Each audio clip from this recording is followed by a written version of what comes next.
예, 한판 브리핑 김수인 평론가와 함께합니다. 어서 오십시오. 네, 반갑습니다. 예, 자 8.15 광복절 특별 사면 대상자 발표가 됐고 복권 유력되던 분들이 다 그대로 이름이 들어갔다 볼 수 있겠죠? 네, 정부는 한덕수 국무총리 주재로 국무회의를 열어서 8.15 광복절 특별 사면 및 복권 안건을 의결했습니다. 드루킹 댓글 사건으로 징역형을 확정받았던 김경수 전 경남도지사, 박근혜 정부 국정농단 사건에 연루된 조윤선, 현기환 전 청와대 정무수석, 안종범 전 정책조정수석, 이명박 정부 국가정보원 댓글 공작 사건에 관여한 원세훈 전 국정원장 등이 대상자로 발표가 됐습니다. 예.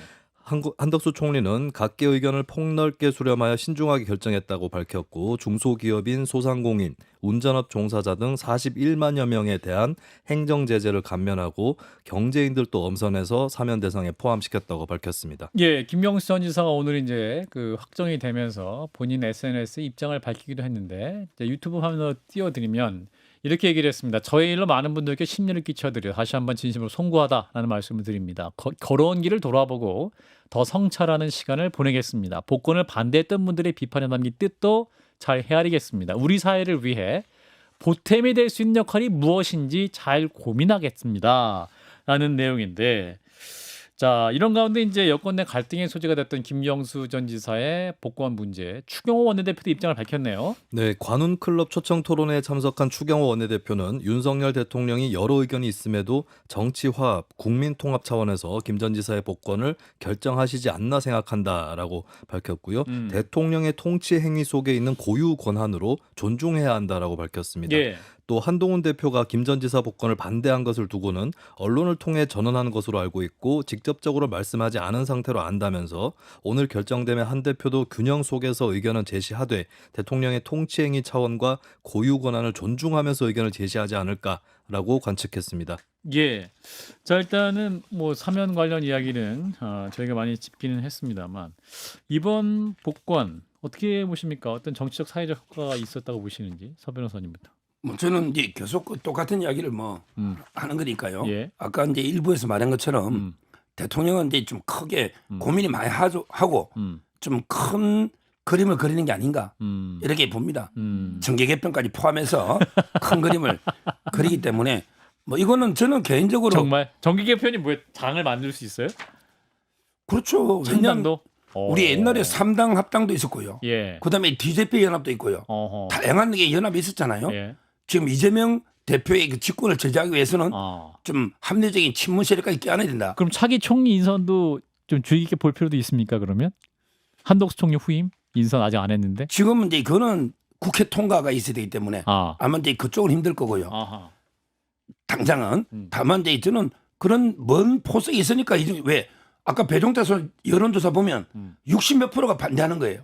근데 이걸 왜 밀어붙였을까요? 김경수 지사 사면 단순하게 뭐 균형 맞추기다 뭐 이런 건 아니고요. 저는 이제 그 대통령이 큰 그림이 있다고 저는 믿고 있습니다. 예. 저는 서 변호사님 말씀 들으면 의미심장한 게 대통령 입장에서는 그러면 정계 개편까지 이야기를 하시는데 한동훈이 대통령이 되는 게 좋을 것인가, 김경수가 대통령이 되는 게 나을 것인가? 저는 후자일 수도 있을 것 같아요. 지금 윤 국면에. 대통령에게도. 네, 그러니까 친문까지 껴안는다는 건 사실 왜냐면 YS가 이해창 총재 대단히 껄끄러워했습니다. 대통령 되는 거를 사실상 뭐 도와줬다는 표현도 그렇죠. 도와주지 않았다는 표현도 부족할 정도였죠. 안 되기를 뭐 사실 이렇게 원했을 정도였으니까요. 그렇다면 이런 국면이 다시 한번 펼쳐진다는 전망이지 않을까. 왜냐하면 또 정보가 많으시니까요. 그래서 의미심장하다라는 생각이. 김수인 평론가 어떻게 보세요? 서 변호사님이 네. 일관되게 정계 개편 이야기를 계속 하고 계시는데. 네, 뭐 가능성이 전혀 없진 않아 보이는 게 사실 윤석열 대통령이 여권 내에서 한동훈 대표하고 계속 의견의 대립이 펼쳐지고 있는 상황인데, 그렇죠. 근데 한동훈 대표는 이제 취임한 지 얼마 안 되는 신임 대표이고 뭐 당장에 어떤 뭐 찍어 누른다거나 이길 수 있다거나 이런 또 상황은 아닌 거거든요. 예. 그러면 이런 환경을 토대로 해서 좀 또 다른 어떤 그림이랄까? 진로 이런 것들을 모색할 법도 하다. 특히 대통령들이 중반기에 그런 모색들이 나오거든요. 예. 노무현 전 대통령 같은 경우도 대연정 제안이 임기 중반에 나왔었는데 아하. 그런 시도들을 대통령 입장에서는 또 해봄직하지 않을까 이렇게 보입니다. 그렇군요. 아까 장 변호사님이 한동훈 대통령보다는 김경수 대통령을 윤 대통령이 더 편하게 생각할 수 있다라고 말씀하셨는데 서 변호사님은 동의하세요? 그거는 이제 논평 안 하겠습니다. 사실상 동의로. 사실상 동의입니다. 뭐 대통령 입장에서는 이제 여러 경쟁자들이 많은 게 컨트롤하기에는 예. 원래 좋지 않겠습니까? 아. 너무 이제 그 옛날에 와이었을 때도 딱 이해창 총재다. 예. 한 명이 거의 정해져 있다면요. 아. 대통령이 오히려 끌려다닙니다. 여러 명에게 경쟁을 시켰을 때 가장 좋은 거는 대통령입니다. 경쟁자가 많을수록 좋은 거는 대통령입니다. 아. 이재명 대표가 아니고. 그렇군요. 사실은 이번에 이제 한동훈 대표가 반대 입장을 이제 핵심 관계자를 통해서 말했던 이 부분을 두고 대통령실은 격분한 분위기입니다. 대통령이 이를테면 이런 분위기가 있어요. 한동훈이 제2의 유승민, 이준석이 되는 것 같아 안타깝다라는 게 대통령실 고위 관계자가 했다는 이제 보도가 있는데 또 하나 뭐 대통령 밟아서 반사 이익인가 인간적으로 틀려 먹었다 이런 뭐 전언까지 나오거든요. 이 정도면 굉장히 센 거 아니에요? 그러니까요. 지금 이제 뭐 대통령실에서는 상당히 그 고유권한이라는 표현을 쓰잖아요. 예. 당 대표도 이제 당 대표의 고유권한이 있는 거예요. 당 대표가 예를 들어 이제 지명직 최고위원을 뽑는 건 고유권한이잖아. 거기에 대통령실에서 야 누구 뽑아 이렇게 간섭하면 기분 나쁜 기분 나쁜 정도가 아니죠. 예. 그런데 대통령의 고유권한에 대해서 건의는 할 수 있지만 예. 더 강하게 계속 반대하거나 뭐가 있을 때는 불쾌하지 않겠습니까? 그걸 이제 그 참모들이 예고 없이 했는데 뭐 더 심한 말도 저는 많이 들었습니다. 더 심한 말? 많이 들었. 약간 순화해서 말씀해 주세요. 더 심하게 어떻게 그러니까 얘기했어요? 그런 이제 비판들이죠. 뭐. 대통령이 직접 말씀하셨어요? 대통령이 아니고 밑에 참모들. 밑에 참모들이. 자, 그런데 이제 김경률 전 비대위원 같은 경우는 사실 이 사면하려고 했었으면 한동훈 대표랑 상의도 했었어야 했다. 이렇게 또 지적하거든요. 그걸 이게 왜 상해야 되죠? 그러니까 김경률 전 비대위원 얘기입니다. 그러니까 되게 사면하려고 여야 대표에게도 한번 이 명단을 미리 주고 하는 게 더 관리라고 하긴 했거든요. 그거는 이제 그 법사위 통해서 야당도 마지막에 줬잖아요. 아하. 의견 청취했지 않습니까? 야당도. 예. 법사위. 그래서 이제 늦게 이제 이재명 대표도 늦게 숟가락 하나 내가 옛날부터 여러 루트로 해오던 거다. 그거 아니에요. 제가 보기에 전혀 그런 이야기 좀 들은 적이 없고 이번에 마지막에 법사위 통해서 의견 주니까 그때 갑자기 숟가락 얹은 거죠. 이재명 대표는. 알겠습니다. 그처럼 이게 그런 루트지 당대표하고 개인적으로 상의하고 이런 문제는 아닌 것입니다. 알겠습니다. 예. 자, 또 하나의 화제가 되는 이슈로 넘어가 보겠습니다. 김영석 독립기념관장 어제 이제 기자회견을 했습니다. 자, 오늘 또 김현장 뉴스에 출연도 하기도 했는데, 자, 정부가 이제 이런 뉴라이트 논쟁을 우려를 한 것인지, 이제 건국절을 제정하려고 한다는 것은 아니다. 추진하지 않겠다. 이런 입장도 밝혔네요. 네, 대통령실 고위 관계자는 연합뉴스와의 통화에서 정부나 대통령실에서 건국절에 대해 언급한 적이 없고 추진하려고 한 적도 없다면서 이런 내용을 이종찬 광복회장에게 직접 설명했다라고 밝혔습니다. 그러면서 이 관계자는 김 관장이 현 정부의 대표성을 갖는 것도 아니고 건국절을 추진할 수 있는 자격이 안 된다라고 하면서 독립기념관에 관련해서 곡해가 없도록 할 수 있는 도리와 처신을 다할 것이다라고 설명을 했습니다. 예. 자, 김영석 관장 임명을 반대해온 이종찬 광복회장이 대통령에게 반대 의견을 내는 서신을 3번이나 보냈다면서요? 네, 윤 대통령의 친구인 이철우 연세대 교수의 부친이기도 한 이종찬 광복회장은 건국절 제정 반대와 김영석 관장 임명 반대에 앞장서 왔습니다. 이 회장은 윤 대통령에게 김 관장 임명을 반대하는 서신을 3차례나 보냈다고 밝혔는데요. YTN 라디오 신율의 정면 승부에 출연한 이 회장은 이 이슈가 발전하면 대통령에게 부담이 될 수 있다. 간단히 보지 말라는 우려를 서신에 담았다면서 위기라고도 표현을 했었는데 예. 대통령이 심각하게 받아들이지 않았다라고 말했습니다. 또 이를 두고 편지를 읽을 필요가 없다는 뜻 아니냐라고 해석을 하면서 나이든 사람으로서 모욕감을 느꼈다라고 토로했습니다. 예. 자, 김영석 독립기념관장 거치 어떻게 될까요? 그대로 이제 그냥 갑니다. 그냥 갑니까? 예, 정면 돌파하고요. 아, 지금 이제 그 작년에는 광복회가 참여했죠. 그렇죠. 근데 1년 사이에 정부에서 뭐 건국절이든 뭐든 한마디 한 거 있습니까? 한마디 한 게 없어요. 예. 1년 동안 1년 전에 참여했는데 행사에 예. 1년 동안 아무런 건국절의 건자도 언급한 적이 없어요. 근데 왜 안 오느냐? 이건 말이 안 되고요. 그러면 왜 안 오느냐? 거기에 광복회 부회장 백범 김구 손자인지 뭐 있잖아요. 예. 그분을 이게 추천한 것 같아요. 예. 인사 추천을. 예. 근데 이제 김영석 이분으로 되니 갑자기 이 인사를 가지고 지금 계속 이렇게 목리를 저는 부린다. 이렇게 보거든요. 광복회 목니다. 예. 본인이 추천한 인사가 광복회 부회장이 안 되고 예. 되니까. 근데 김영석 이분도 또 이게 건국절이 이렇다 단정적으로 밀어붙인 적은 없어요. 본인이 해명됐지만 예. 따라서는 본인의 뜻에 맞는 인사가 안 됐다는 이유로 불참하는 거 이거는 이게 무책임하고요. 그러면 이게 독립기념관장은 광복 회장이 임명합니까? 본인 인사권자냐고요. 예. 저는 말도 안 되는 게 행위를 하고 있다 봐요. 근데 지금까지 관리를 보면 독립기념관 관장이 그 독립유공자들 후손들이 많이 관장을 해왔다는 것이 관례였고 그런 의미에서 이제 광복회에서도 이번에는 이제 문재인 정부 때도 뭐 이렇게 교수 출신이 많이 됐으니까 이번에는 그래도 이제 독립유공자 후손들 이를테면 상징적으로 아까 말씀하신 김구의 후손 이분이 되는 게 어떻겠냐라고 이제 광복회 의견을 그래도 좀 듣는 제스처로 했으면 좋은데 이게 3번 편집을 했는데 아무 답변이 없었던 것 같아요. 그러니까 지금 너무 기분 나빠서 이러시는 거 아니에요? 광복회에서는? 옛날에는 이제 이거 임시정부 있잖아요. 예. 그때 백범 김구부터 그 조부 이시영 이런 분들이 다 임시정부 요인들이잖아요. 예. 그러다 보니까 이제 많이 해왔죠. 근데 지금은요 보수 정권에는 이승만 대통령에 대한 평가가 많이 바뀌고 있어요. 이걸 이제 뉴라이트라고 막 하면서 이승만 대통령 하면서 이게 48년의 건국 의미를 예. 좀해야 된다. 예. 이러다 보니까 이제 김영수 이분이 된 거죠. 아. 따라서 기존하고 이게 관행이 다르다 해서 독립운동을 인정만 했습니까? 다양한 루트로 이게 다양한 독립운동가들 있잖아요. 예. 뭐 저는 폭넓게 인사 기용하는 건 나쁘지 않다 봐요. 아, 나쁘지 않다. 장 변호사님. 근데 본인이 원하는 인사가 되지 않아서 목례를 부린다는 이런 분석을 저는 이종찬 광복회장이 전혀 수용하지 않을 것 같아요. 왜냐하면 만약에 그러니까 전혀 문제 제기나 이의 제기를 할 사안이 아닌데 그렇다면 혹시 다른 의도가 있는 거 아니야라고 추정해 볼 수 있지만 지금 그렇지 않아요. 이런 지금 신임 독립기념 관장 자체가 문제가 있는 겁니다. 면접 과정에서도 일본 신민이었고 대한민국 국민의 지위가 없었기 때문에 아예 이제 조선의 어떤 그런 신분이 아니었기 때문에 광복이 아니다라는 취지로 이야기를 해요. 어느 누구도 공감할 수 없는 겁니다. 전두환 정권 때도요. 이렇게 광복회랑 대립을 했던 전례는 없다고 하더라고요. 이런 사람은 정부 요직에도 가면 안 되지만 특히 가지 말아야 될 자리가 독립기념 관장이란 자리인 거예요. 지금 8.15를 앞두고 뭘 하는 겁니까? 이 정부가요. 그런데 이게 뭐 인사에 대한 불만이다. 저는 전혀 동의가 안 됩니다. 자, 우리 서 변호사님은 예, 서 변호사님. 근데 김영석 관장의 말씀은 전체 맥락을 다 보고 봐야 되는데 일부만 자꾸 이게 일부만 딱 떼오니까 이상한데요. 네. 하나만 제가 설명드리면 우리 2차 대전 전에 식민지가 많죠. 식민지들이 건국 독립하려면요. 건국하려면 독립부터 돼야지 나라를 만드는 거 아닙니까? 식민지 상태에서는 병합이 돼 있는데 국가 건국이 됩니까? 법적으로 봤을 때 예. 예. 그게 국제법이잖아요. 우리가 일제 35년 취합니까? 일제 9년 취합니까? 일제 9년 만에 독립해가지고 대한민국 만들었으면 1919년이 맞아요. 근데 우리 45년에 해방됐잖아요.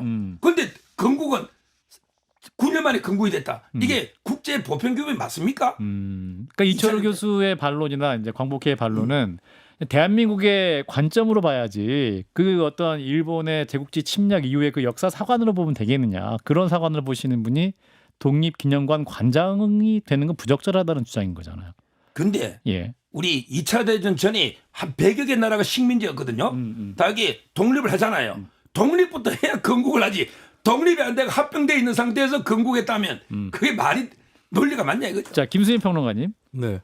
반론해 주세요. 어떤 자, 이게 네. 일단은 정면 돌파하겠다. 정부가 지금 이런 상황이라고 이제 서 변호사님 말씀이 그런데 이 논란이 쉽게 가라앉을 수 있을 것인가? 뭐 광복절이 네. 지나가면 그 이후에는 이게 논란이 쉽게 가라앉을 수 있는 상황인가? 이게 사실 쟁점들이 상당히 좀 많이 포함되어 있고 또 어느 것이 더 본질적인가 이 부분을 가리는 것만 해도 굉장히 좀 복잡한 작업이 될 것 같아요. 그리고 예. 김영석 관장이 얘기한 것 중에 좀 억울하게 와전된 부분이 또 없지는 않았고 근데 아직까지 해명이 안 되는 부분도 있고 본인도 말이 다른 부분이 있고 예. 혹은 이제 이종찬 회장 쪽하고 이 기념관장 쪽하고 말이 엇갈리는 그 주장이 엇갈리는 부분도 있거든요. 예. 사실 그렇기 때문에 이걸 논란을 수습하기는 상당히 어려워 보인다라고 하는 거고 결국에 현실적인 관건에서는 김영석 관장이 그러면 이 논란을 어떻게 그러면 최대한 수습을 할 수 있을 거냐. 예, 역사관에서 의심을 받는다고 해도 이 논란을 어떻게 할 거냐. 이 문제 당장의 광복절 경축식 취소라든지 이 문제를 어떻게 처리할 거냐. 그러니까 이것도 일 처리의 능력인 거죠. 이것이 또 당장 관건이 되지 않을까 근데 싶습니다. 언론 인터뷰도 적극적으로 하시는 분이어가지고, 그러니까 이종찬 회장과도 토론하고 싶다, 공개 토론하고 싶다 이렇게 말씀하시잖아요. 그러면 지금은 독립기념관장으로 임명된 분이기 때문에 토론에서 하시는 말씀 자체도 학자가 아니라 독립기념관장의 입장이 되는 거 아닙니까? 그러면 공개 토론하는 것도 이제는 문제되는 거 아니에요?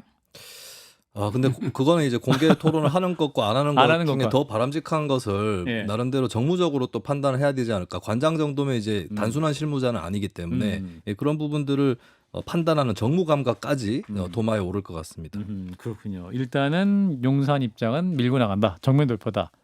예, 여기까지 하고 이어서 신임 국방부 장관 후보자 얘기를 해보겠습니다. 대통령이 김용현 대통령실 경호처장을 지명을 했는데 야당은 입틀막이냐 반발하고 있죠. 네, 국회 국방위원회 상임위원으로서 더불어민주당과 조국혁신당 당적을 가진 국회의원 11명이 기자회견을 갖고 어제 지명된 김용현 국방부 장관 후보자에 대해서 예. 철회를 하라고 촉구를 했습니다. 예. 박찬대 원내대표를 포함해서 민주당 의원 10명, 조국혁신당 조국 대표 이렇게 11명이 참여를 했는데요.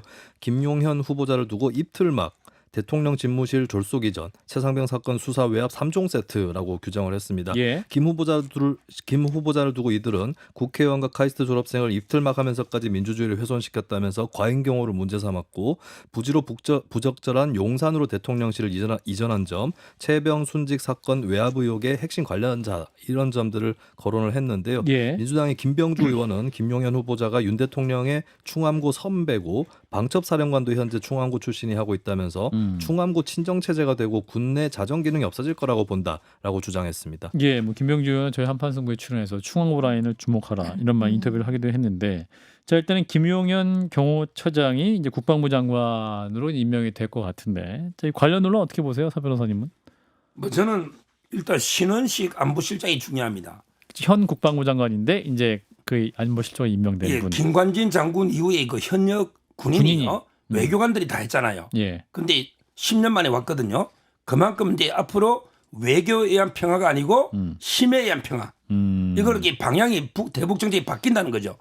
그래서는 신원식 안보실장이 의미가 있고, 그다음에 그 공석의 국방부 장관을 채우는데, 예. 뭐 신임이 두텁고 이거는 맞아요.